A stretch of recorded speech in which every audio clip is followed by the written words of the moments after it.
Jayant Patil sir आपल्यासोबत आहेत sir. आज विधान परिषदेमध्ये प्रकल्पग्रस्तांबाबतचा मुद्दा जो आहे तो मी प्रखरपणे मांडलेला आहे. सरकारकडे वारंवार तक्रारी आहेत किंवा वारंवार मागणी झालेली आहे, परंतु होताना दिसत नाही.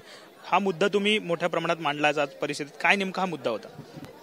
रायगड जिल्ह्यामध्ये प्रामुख्याने जे ॲक्विशन झाले ते ॲक्विशनमध्ये उसरचा गेल प्रकल्प असू, तेरण शापूरमध्ये होणारा सिल्लर मातचा प्रकल्प असो किंवा JSWचा प्रकल्प जो आहे त्या ठिकाणी त्यांचे विविध प्रश्न आहेत. आणि मला एक आनंद वाटतो आजच्या चर्चेमध्ये की नैना हा कर्जत, खालापूर, पेण या तालुक्यामध्ये त्याने विस्तारित केला होता. गेली 3-4 अधिवेशन मी त्याच्यामध्ये सातत्यानं पाठपुरावा करतो आहे.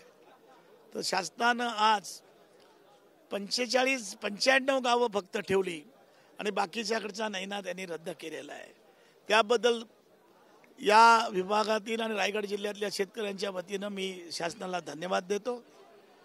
या ठिकाणी जो 95% आज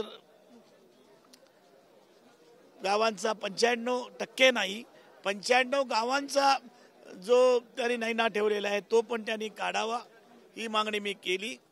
माननीय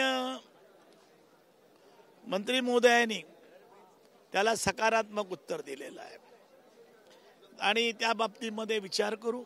आमचं म्हणणं महाराष्ट्रामध्ये जो कायदा लागू आहे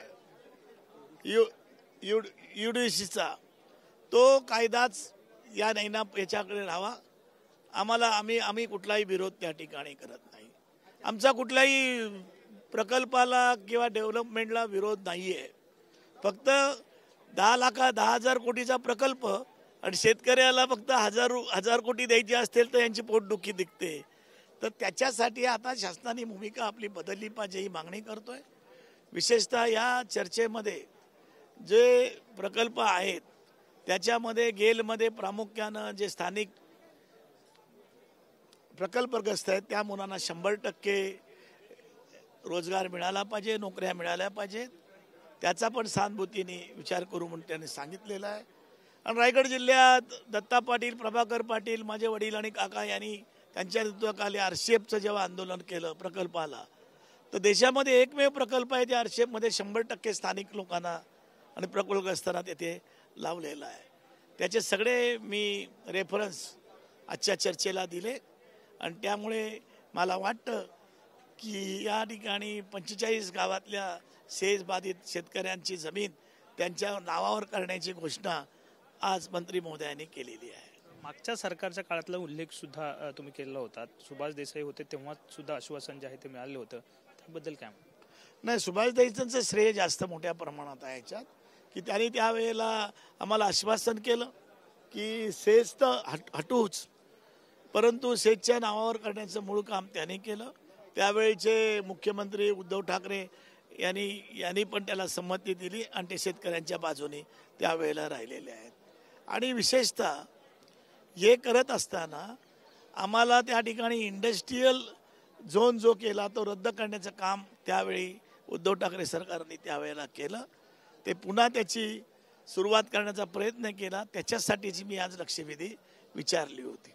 आपण जर पाहिलं तर असे अनेक प्रकल्प जे आहेत कोकणात पट्ट्यामध्ये येतात, परंतु जे बाधित होतात त्यांना योग्य मोबदला जो आहे तो फारसा मिळताना दिसत नाही. अनेक प्रकल्प जे आहेत त्याबाबत तुमचं काय मत आहे की असं सरकारने कुठेतरी मोबदला योग्य देणं गरजेचं आहे? नाही, आम्ही मोबदले देशामध्ये बदलायला लावले. जेव्हा 2,000 रुपये एकरनी शेती आमच्याकडे घेतली जात होती तेव्हा आम्ही JNPT झाली तेव्हा 27,000 रुपयांनी घेतली, नंतर 40,000 घेतली आणि आज आम्ही विमानतळाला जागा 2 कोटी रुपये एकरने घेतोय. आम्ही तो FSI वाढून घेतला. आम्हाला त्यावेळेला अंदाज नव्हता, आम्हाला त्यातलं ज्ञान नव्हतं, आमच्या नेत्यांना पण नव्हतं. जेव्हा आम्ही तिथे गेलो आणि त्या पद्धतीने बाहेरचे लोक धंदा करतात त्या पद्धतीचं काम आपण सुरू केलं आणि आज त्याला आम्ही यशस्वी झालो. आज दर ठरवायचा रायगडचा रेट बाकीचे लोक म्हणतात रायगडला एवढा रेट मिळतो मग आम्हाला तो मिळाला पाहिजे. धन्यवाद सर. साहजिकच आहे जयंत पाटील आपल्या सोबत होते. विधान परिषदेमध्ये त्यांनी त्यांच्या विभागातले जे मुद्दे जे आहेत ते मांडलेले पाहायला मिळाले आणि त्यावरती त्यांनी भाष्य केलं आहे. कॅमेरामन गणेश सोबत विनायक डावरू, TV9 मराठी, नागपूर.